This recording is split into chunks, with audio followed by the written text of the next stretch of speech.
matemática, simples, simples, simples e prática. Olá, meu querido aluno, minha querida aluna, e é um prazer poder estar falando com você que é dedicado, que é persistente, que está querendo aprender matemática. Eu sou Dimas, professor de matemática do canal Matemática Simples e Prática, e preparei essa videoaula com todo carinho, especialmente para você. O tema que será abordado nessa aula é equação do segundo grau.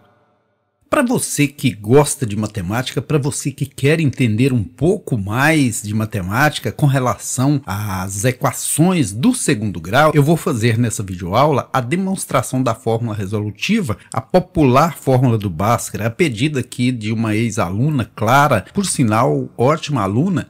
Eu vou estar mostrando o passo a passo de como foi descoberta essa fórmula, inicialmente, né, a fórmula resolutiva, e depois publicada aí pelo matemático Bhaskara. Na verdade, ela não é dele, ele só a publicou depois de uma forma mais atualizada, né? Mas o que importa é a sua utilidade, é de uma utilidade enorme, apesar de ter outras formas de se resolver uma equação do segundo grau, às vezes até mais simples, mas é muito importante que a gente conheça essa fórmula. Muitas vezes a gente usa as fórmulas prontas, mas não sabe, na verdade, como que ela foi constituída. Veja o seguinte, eu vou fazer a demonstração da fórmula completando o quadrado na igualdade abaixo.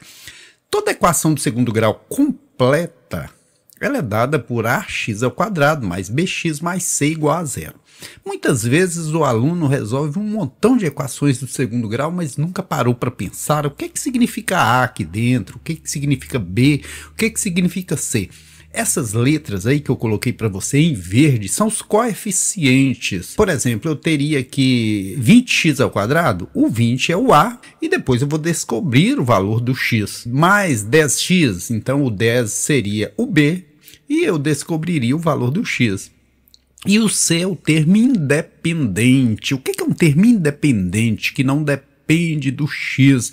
Independente do valor que o x tiver, ele vai ser o mesmo valor fixo. Então, A, B e C são os coeficientes. E a partir desse formato aqui, eu vou mostrar para você como que foi descoberta a fórmula, a popular fórmula do Bhaskara. Na verdade, o que o Bhaskara fez? Ele pegou e isolou esse x. Como que ele isolou esse x? O primeiro passo, ele dividiu todos os termos pela letra A, porque assim possibilitou a ele eliminar essa letra A que estava aqui junto com o x ao quadrado. Veja que dividindo todos os termos por A, foi possível cancelar esses dois A aqui, sobrando somente x ao quadrado. E continuou aí o caminho. Mas era preciso que esse x ficasse sozinho. Então, qual foi o segundo passo? O segundo passo foi completar um trinômio quadrado perfeito. Por que isso? Porque aqui eu tenho x ao quadrado. Então, se a gente completar um trinômio quadrado perfeito, fica mais fácil de isolar esse x ao quadrado. Mas o que é um trinômio quadrado perfeito? É um conjunto de três nômios, três letras ou conjunto de letras, onde o termo central é o dobro da raiz quadrada dos outros dois. Então eu preciso colocar um número aqui que o dobro da raiz quadrada dele do primeiro dê esse termo central, trinômio quadrado perfeito. Três termos, onde o do meio é igual à raiz dos outros dois. Mas quanto que eu coloco aqui para que o dobro da raiz desse pela raiz do outro dê esse central aqui? Eu coloco b ao quadrado sobre 4a ao quadrado. Porque, veja, assim, quanto que é a raiz de b ao quadrado? B sozinho. Quanto que é a raiz de x ao quadrado? X sozinho. Aí daria 2bx. Mas por que o 2 não figura aqui? Porque a raiz de 4a ao quadrado seria 2a. E aí ficaria 2 aqui embaixo, ó, 2a, e esse 2bx em cima. Então o 2 de cima anula o 2 de baixo. A raiz de b ao quadrado é b. A raiz de x ao quadrado é x. Então fica bx, mas tem que dobrar. Aí teria que colocar um 2 aqui no numerador. Quanto que é a raiz de 4a ao quadrado? 2a. Mas por que que o 2 não figura aqui? Porque eu cancelei ele com o 2 que está no numerador, certinho? E aqui eu tenho um trinômio quadrado perfeito. O termo central é o dobro da raiz quadrada dos outros dois. E isso é um conteúdo que a gente vê no 8º ano do ensino fundamental. Porém, veja o seguinte, eu não posso inventar uma coisa e deixar aí. Na matemática não existe mágica, existe propriedades. O mesmo termo que eu coloquei de um lado da igualdade, eu preciso colocar do outro, que senão ela deixa de ser igualdade, ela perde o equilíbrio. Veja que eu coloquei de vermelho para que você entenda que eu posso usar qualquer artifício para poder equilibrar uma equação. Porém, lembrando de não deixar desequilibrar. Ou seja, o que eu colocar de um lado, eu coloco do outro. É como se fosse uma gangorra. Se você coloca uma coisa de um lado e não coloca do outro, aí você quebra essa igualdade. Coloquei de vermelho exatamente a mesma coisa de um lado e do outro. Então, manteve-se o equilíbrio, certinho? Agora, o que nós vamos fazer? Aplicar a radiciação. Como eu disse, em um trinômio quadrado perfeito, o termo central é a raiz quadrada dos outros dois dobrada. Mas eu vou fatorar esse trinômio. O que é fatorar?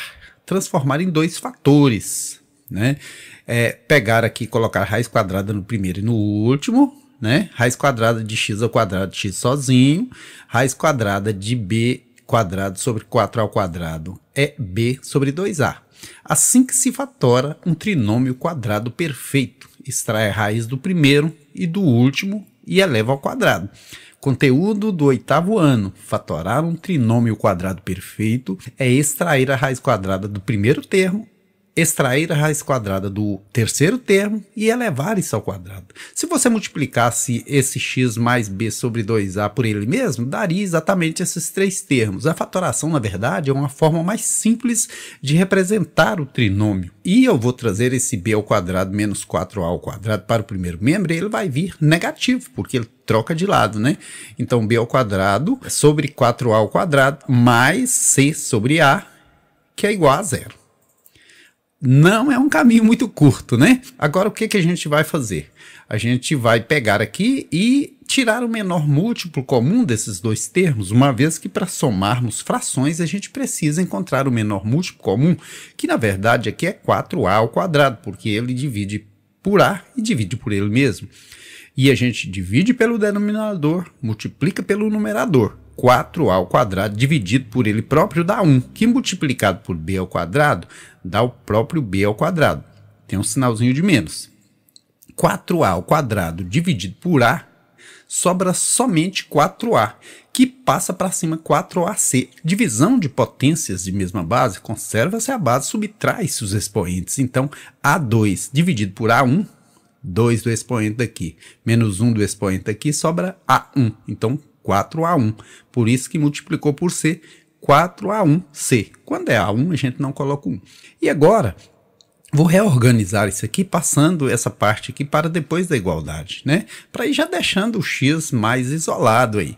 Então, passei tudo para depois da igualdade aqui. O b ao quadrado vai positivo, não precisa colocar sinal. O menos 4ac troca de lado, vai negativo. Veja que o b era negativo, foi positivo. O menos 4ac, o 4ac era positivo, foi negativo. E como eu tenho esse lado elevado ao quadrado, para eu ir buscando isolar esse x, eu coloco uma raiz aqui, ó, e outra aqui. Como eu disse, tudo que eu fizer de um lado e de outro de uma equação não está errado.